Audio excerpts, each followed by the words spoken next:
This podcast is sponsored by developmentaid.org, your gateway to international tenders, grants, and the largest job database in the aid sector.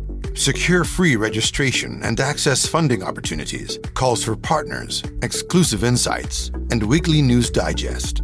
Become a member today to achieve your sustainable development goals. Hello everyone, welcome to Development Aid Dialogues. I'm your host, Hisham Alem. Today we explore global strategies to eliminate neglected tropical disease, or NTDs, the real progress, tough challenges, and how Unlimit Health speeds up impact for vulnerable communities. My guest today is Dr. Wendy E. Harrison, CEO of Unlimit Health since 2019. She joined in 2009 as part of its NTD control effort at Imperial College London. She's co-president-elect of the Royal Society of Tropical Medicine and Hygiene. She also has been working to bridge human and animal health from early projects in Uganda and Rwanda. Dr. Harrison, welcome to Development Aid Dialogues. Thank you very much. It's a real pleasure to be here. To start us off, let's hear about your journey in this field.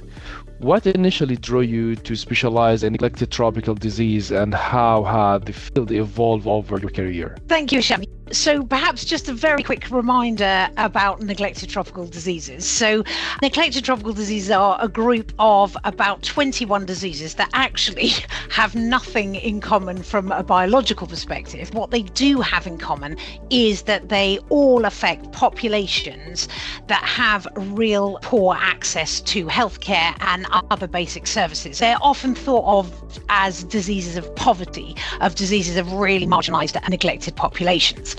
And over half of those diseases also have other species in their life cycle. So whether that's mosquitoes, snails, insects, but also dogs, pigs, water buffalo, and other animals. This is the point at which my personal interest starts. Grew up as a child on a dairy farm, and I trained as a veterinary surgeon. So I've always been interested in that relationship between animal health, human health.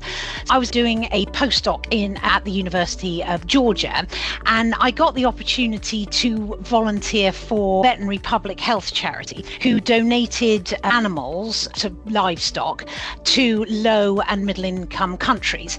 And I was very lucky to be able to spend some time with them in their Uganda and Rwanda program.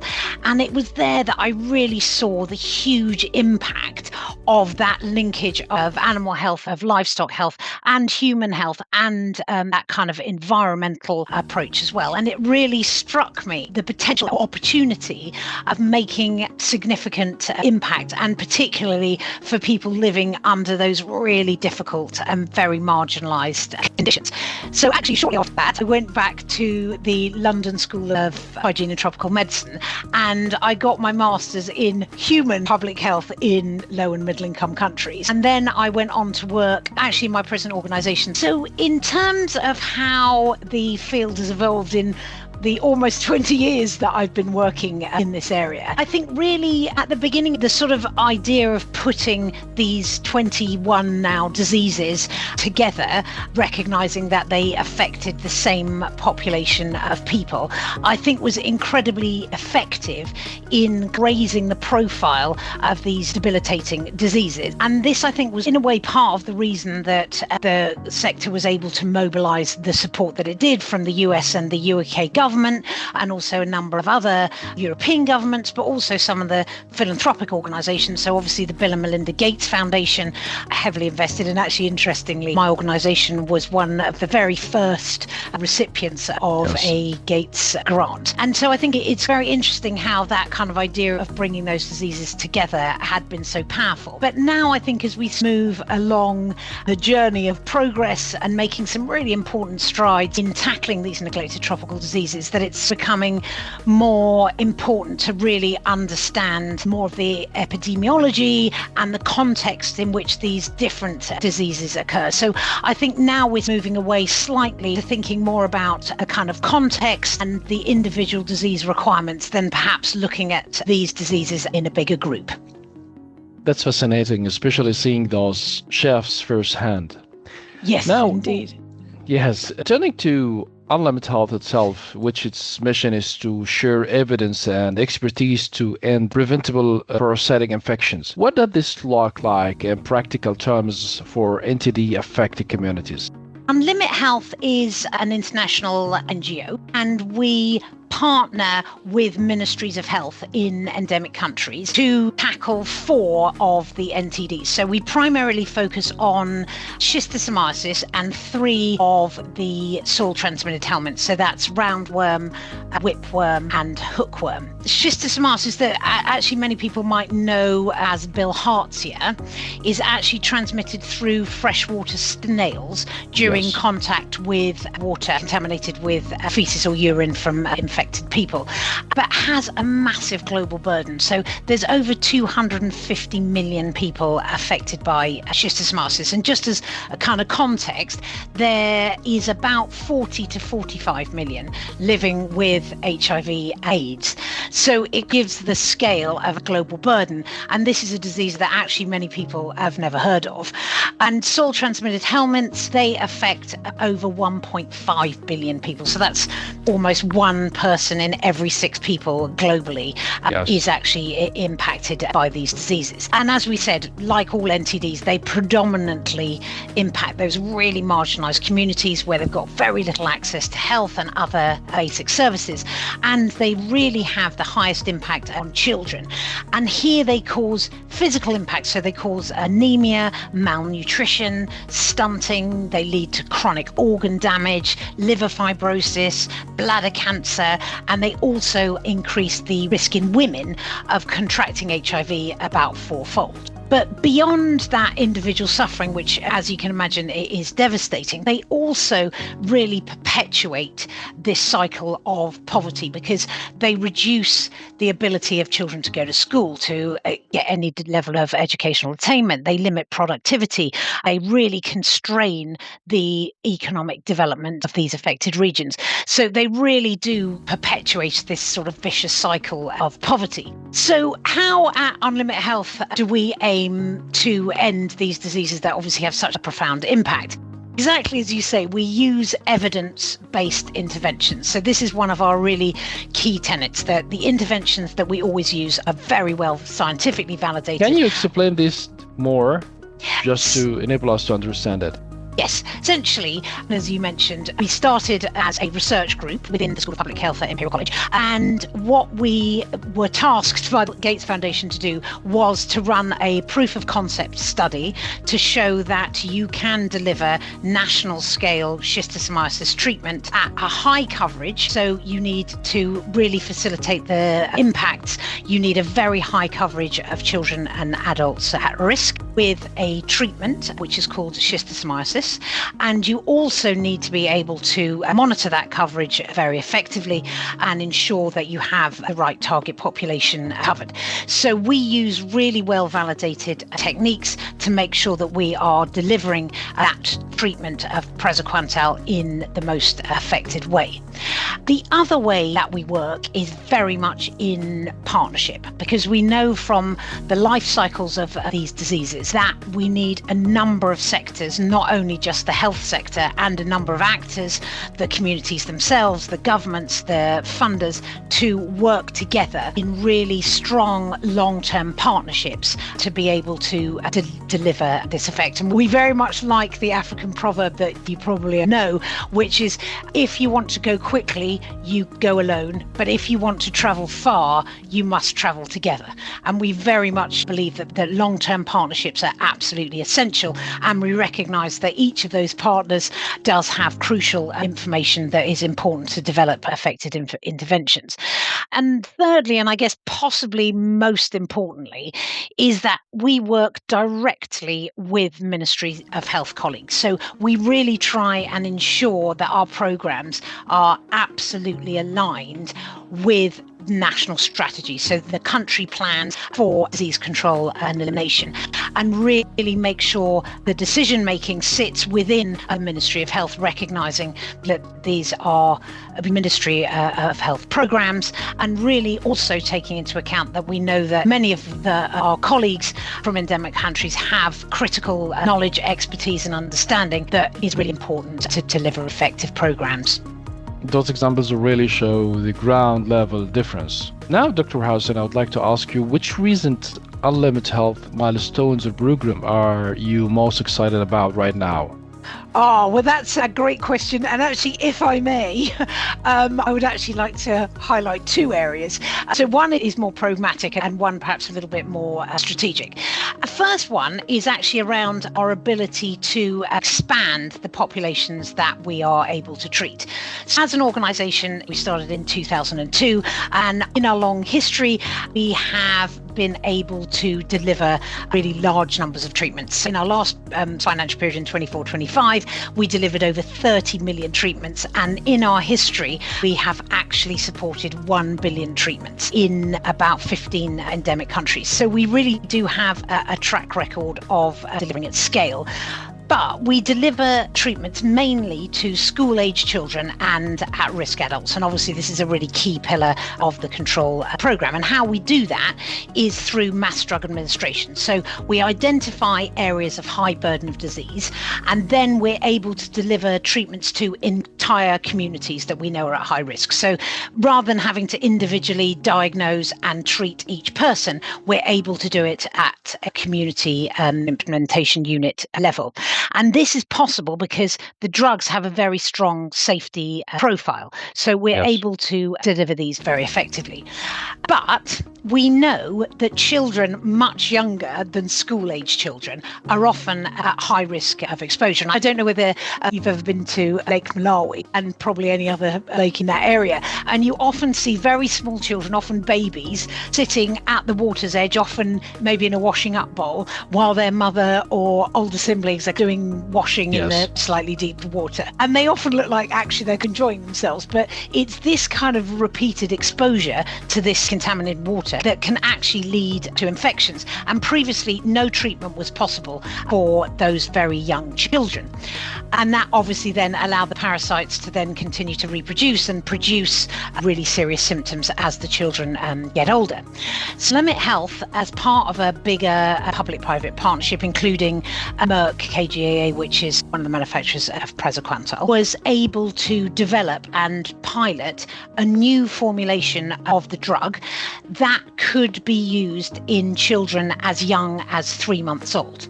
It's called AR praziquantel, pediatric praziquantel. And we've been able, over the last 18 months, to support the pilot distribution to children in Uganda, Cote d'Ivoire, and we're currently mobilising resources for another distribution in Zanzibar. So this is really exciting because it has the potential, obviously, to identify and treat an issue in very young children, but also prevents the longer-term morbidity that is associated with young children having these worm infections for a long period. And we're really hoping that this is going to have a really important impact on the physical health and development of these children. This is exciting to hear.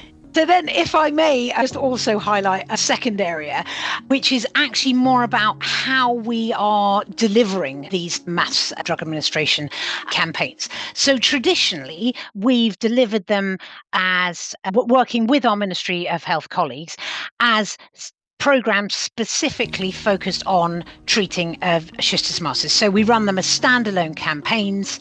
And part of the reason that this has occurred is because the donors that support these kinds of programs, and particularly bilateral donors, have been particularly focused on the ability to identify the number of people reached by the treatment program and also to quantify the impact. And obviously this is hugely important. And in the short term, the most effective way of doing that is to run these very vertical disease campaigns. But it does mean that often the NTD programs become quite siloed. So they're really outside of the health system budgeting and governance structures because they're run as a vertical program and also they're funded externally. So this has meant that the resources allocated to these programs, although it's very efficiently delivered in the short term against these very specific disease targets, they've really missed the opportunity to use those disease-specific resources to strengthen the capacity of the existing system. So, for instance, for disease control planning, for monitoring, reporting. And also there's a potential of benefiting from synergies of working with other campaigns and essentially an economies of scale of working together. So as part... Sorry for interruption, but on the funding side, which is always a key concern for development work, we are witnessing funding pressure in global health. How do you build donor confidence for sustained NTD investment? That is, again, an absolutely crucial question. And I think we first of all have to acknowledge, don't we, that there is significant funding cuts, particularly as we saw with USAID. It has had very profound effects. And actually, I think a WHO report recently showed that there's over 140 million people who haven't received the preventative treatment for NTDs that they were due to receive. I think the funding cuts have been very significant. But I think that's such an interesting question around how we do build this confidence. And I think probably just taking a moment to look back at what were the original reasons that some of these donors like USAID, the UK government, actually invested in NTDs back in the 2000s, 2010s. This was really, I think, largely based on cost effectiveness of these interventions. And obviously that was influenced by the Copenhagen consensus that was happening around that time. But NTD control really is considered to be one of the top global investments, the sort of best buy in global health. And again, because that's, as I've said, is because they're safe and effective medicines and we can deliver those to entire populations. And obviously there's some kind of contextual differences, but broadly you can deliver a treatment for less than 50 cents. Really are seen as very cost-effective interventions, and that continues. So I think the data around that cost effectiveness is also increasing, which I think gives quite a lot of confidence to donors. And we've had some really interesting engagement with a movement called the Effective Altruism Movement. So essentially they're just a kind of social movement that advocates for philanthropic giving, but using evidence to maximize that global good. So really prioritizing, again, those cost-effective, high-impact investments. But I think we would argue that cost effectiveness is actually only part of the picture. It's obviously very powerful, and I do think really does give donors and other actors real confidence. But it's quite a short-term measure, and what it doesn't capture really is the long-run benefits or the wider impact of actually investing in stronger systems that can deliver for the long term and also can deliver across different health areas. So that's why I'm so excited about this kind of strategic shift, because I think integrating a mass drug administration for NTDs into existing national health campaigns, and we've recently supported in Uganda integration of schistosomiasis treatment into child health days that are run by the Ugandan Ministry of Health. Because on the one hand, they can also demonstrate that you're increasing the efficiency, essentially by benefiting from those synergies and some of those economies of scale, but also by working directly with the Ministry of Health to identify those points where the different disease campaign can be integrated with systems that already deliver treatments, that already track data, that already manage logistics, that we can strengthen those core functions so that we have high-level monitoring, we have high-level reporting, and we have really robust supply chains. So that over the long term,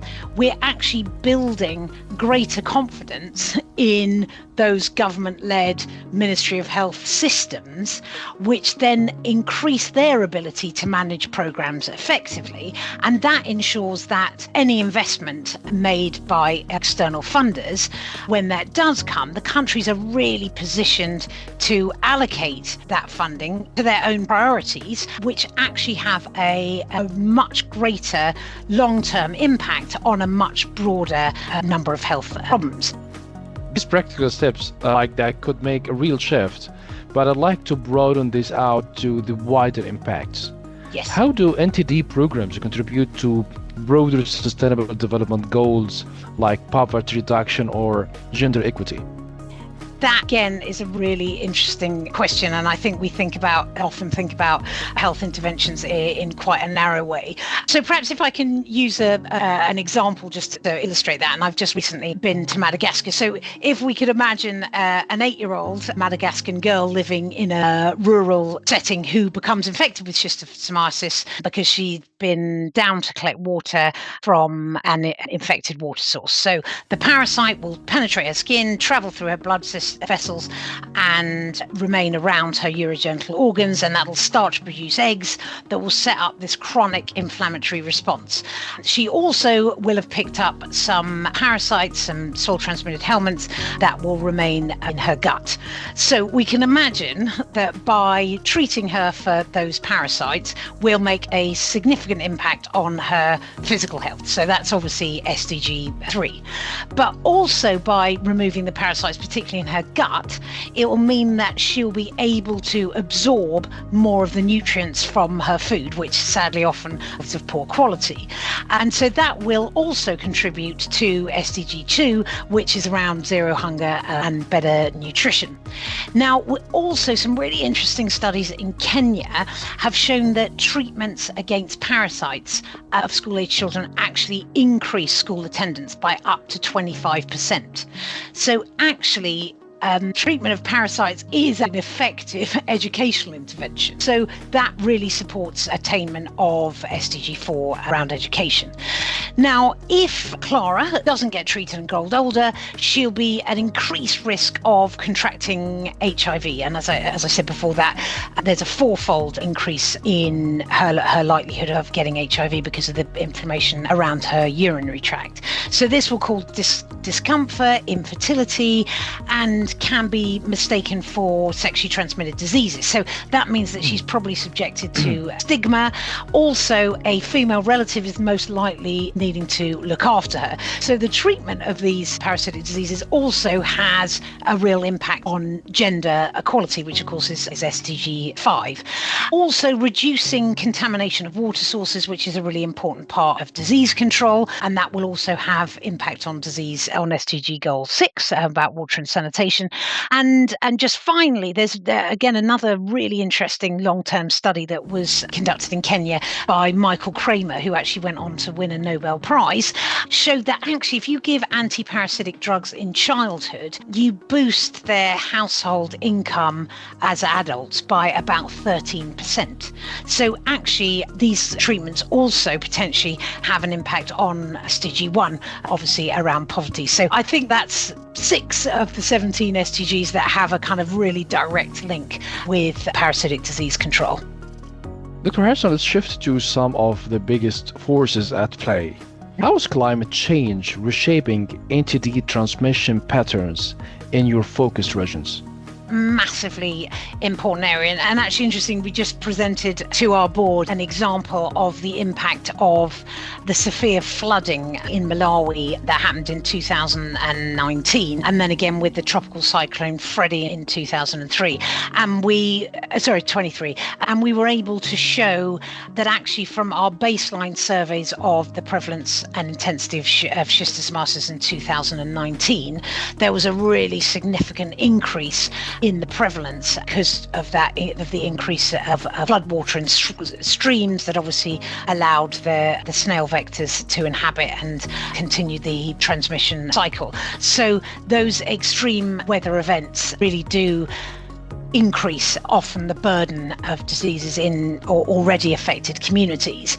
But I also think that the climate of change, as we see, really also changes the geographical range of some of these diseases. And we obviously see vectors such as mosquitoes, where diseases like dengue fever, lymphatic filariasis, and obviously malaria, where the temperature changes allowed those mosquitoes to survive. And I know, again, there was a WHO report, there was a significant resurgence of chikungunya, which is also another NTD that has an insect as a vector in Europe where it hadn't been seen before.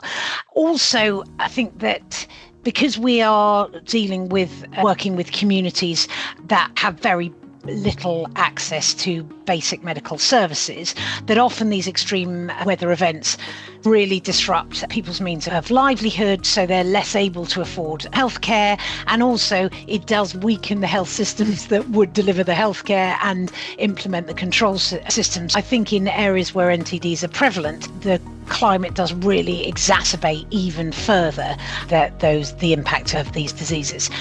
And I think another really large areas around the sort of migration of climate affected populations, and I think that's really reshaping transmission patterns of many of these diseases. And people might have been aware that a few years ago there was actually an outbreak of schistosomiasis in Corsica, and this had been tracked back to people who were thought to be leaving Senegal in West Africa, and they brought the infection over, and the parasite was able to establish a life cycle actually in the River Cavern, which is in the southern part of Corsica, because they had the Balinus snails there, they were native to the region, and that obviously set up a transmission cycle, and that went on to infect, I think, over 120 tourists. This is a stark reminder of how interconnected this all is. Yes. But I'd like to discuss with you, what role do data, or digital tools, or community health workers play in tracking and accelerating the progress? Absolutely. And yeah, all three of those play an absolutely vital role in accelerating progress. So we know that obviously data for decision making is absolutely crucial in all health programs. But actually, I would argue that data is most crucial for schistosomiasis of actually all the NTDs. And that is because schistosomiasis is a very focal disease. And so often it will occur in a single community in an area. So it's really important that we're able to identify exactly where are the highest burdens of disease and ensure that we target our resources to those areas that actually require intervention.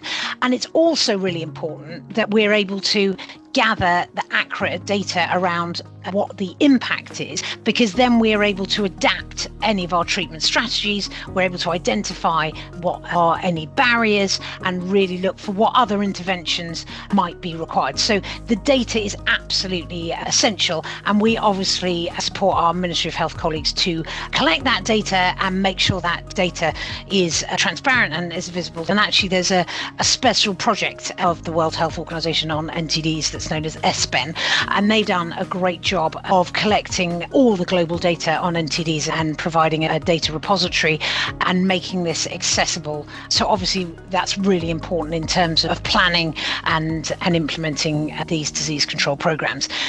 Now, digital tools obviously are becoming increasingly important. And as I said, it's really vital for us to know where the highest burdens of diseases are. But actually to generate that really accurate data at that very granular scale takes quite a lot of resource to collect that data.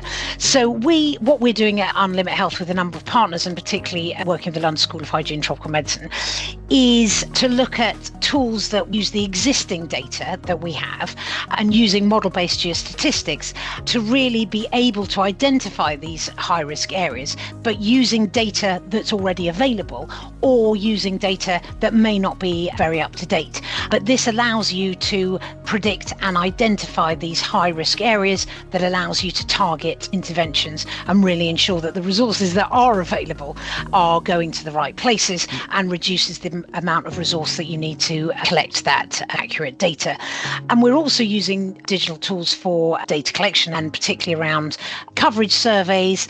And obviously, because there's a very high coverage of smartphones in many of the areas that we work in sub-Saharan Africa, we're able to develop a number of apps that are able to collect and collate the data in real time. And lastly, you mentioned community health workers who are absolutely central to all of the NTD programs. And often health workers are volunteering their time to support NTD programs, and they're often crucial in the actual delivery of the treatments, but also providing information to communities in a really context appropriate way, really supporting communities to understand the benefits and impacts of treatment campaigns, but also how to manage their day-to-day risks to really reduce disease transmission and really understand at the community level where barriers to treatment might lie and really build that kind of trust at the community. So again, absolutely essential for any progress in this area. These are smart ways to close those gaps. Dr. Harrison, what is one persistent misconception about parasitic disease that you would like to correct? Again, a really great question. I think one of those misconceptions is that ending parasitic diseases can be achieved by the health sector alone, or in fact, it's the sole responsibility of the health sector. Of course, we know that kind of treatment and identifying the high-risk areas using diagnostics is absolutely essential. But if we genuinely want to stop people getting infected in the first place, we have to think far beyond a sort of biomedical paradigm. If we think about schistosomiasis, obviously, if we treat someone every year, but the water sources they rely on remain contaminated, then obviously, although we've reduced significantly the burden of their disease, they are going to be reinfected. So without environmental interventions, so safe water, sanitation infrastructure, and better ways of managing human and animal waste, we really aren't going to make the kind of progress that we need and what the communities that are affected deserve. And then obviously there's thinking about the animal health sector. So obviously as a veterinarian, that's an area which I'm particularly focused on. And we know that many communities that are affected by NTDs share their environment really closely with livestock. And some NTDs I mentioned earlier require or have animals as part of their life cycle. And an example that actually we're starting to work on is a disease called Taenia solium, which is a pork tapeworm, and people become infected by eating contaminated undercooked pork. And obviously there's a very specific collaboration there that's needed with pig farmers and the veterinary public health sector to prevent that cycle of infection. But also I think beyond that, there's also a real need to think about how we utilise the resources across both the human and animal health sectors. And interesting, sometimes agricultural or animal health workers are the kind of most medically qualified professionals who regularly visit some of the really remote communities. And there's a really great example, which is actually quite old now, but from Chad, where agricultural extensions workers who were vaccinating animals in pastoralist communities, they were asked to vaccinate women and children at the same time as they vaccinated livestock. Now, really interestingly, they reached more women and children than the medical teams did, who are obviously primarily only focused on human health. So it really shows that power of being able to look much more holistically at health in the broadest possible sense and really utilise the resources that we do have available to really maximise the amount of health, whether that be animal and human health that we can receive. And there's also really important sectors like nutrition, and as I mentioned, it's really important to support food programs to ensure that the parasites aren't actually undermining the impact of nutrition programs, and also education, because we know that children infected with parasites go to school less often and have less educational attainment. So I guess that the kind of idea that because because it's a disease, because it's a medical condition, that it's purely the responsibility of the medical profession, I think is the myth that I would most like to really debunk, because in reality these diseases are much more of a reflection of how people live, how people work, how people farm, how people access water and services, and really ending them requires a real collaboration across a whole kind of ecosystem of partners working together. Dr. Harrison, in brief, what structural barriers still block certain regions from scaling private entity interventions?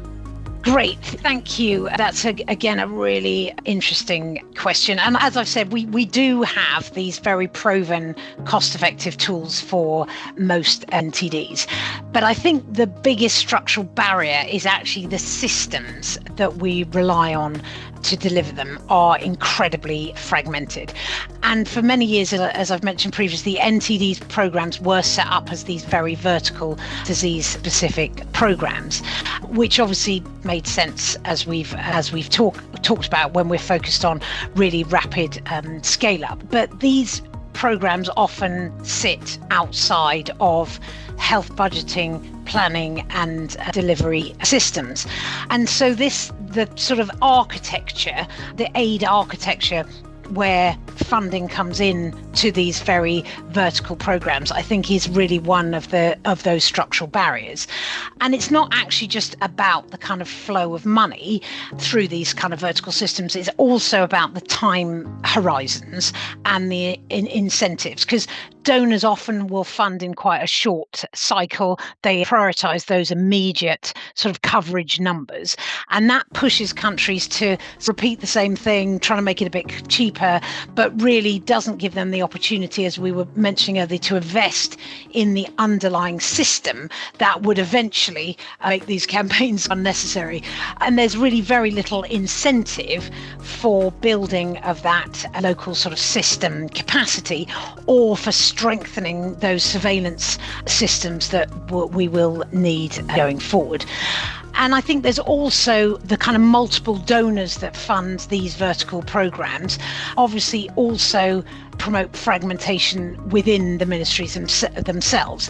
So there isn't really a strong mechanism that brings together all those different sectors that I talked about, education, WASH, agriculture, the environment, around this shared objective.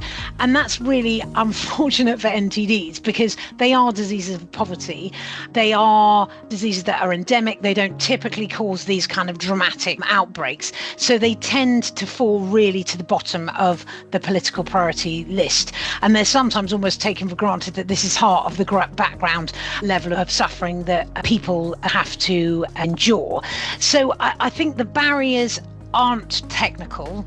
I think they're structural, and I think that the tools do exist, but without these kind of integrating, coordinating mechanisms and long-term financing and political prioritization, actually these tools don't really reach their full potential.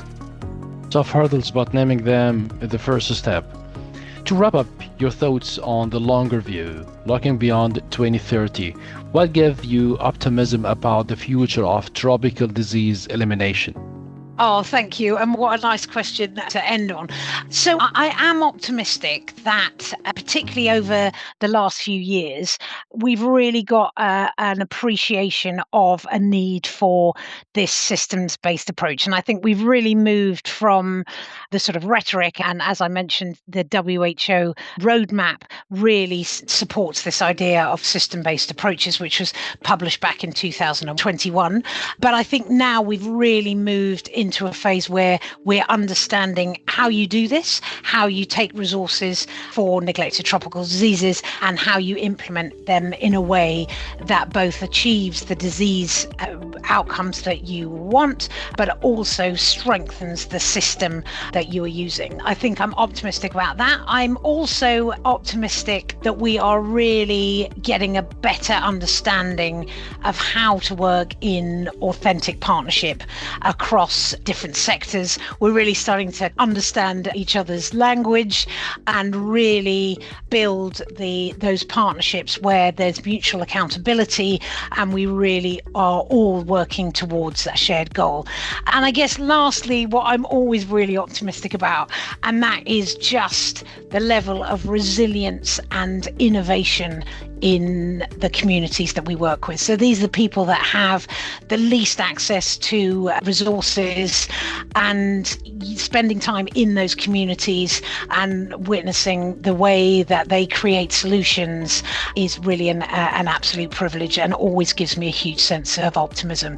I guess that I am confident and I am optimistic that, as is our strapline at Unlimit Health, that together we can end parasitic disease.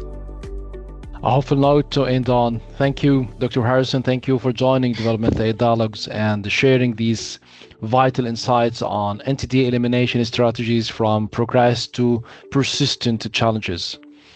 Listeners, that this conversation has sparked ideas for your development work or policy discussions. Please subscribe whenever you get your podcast.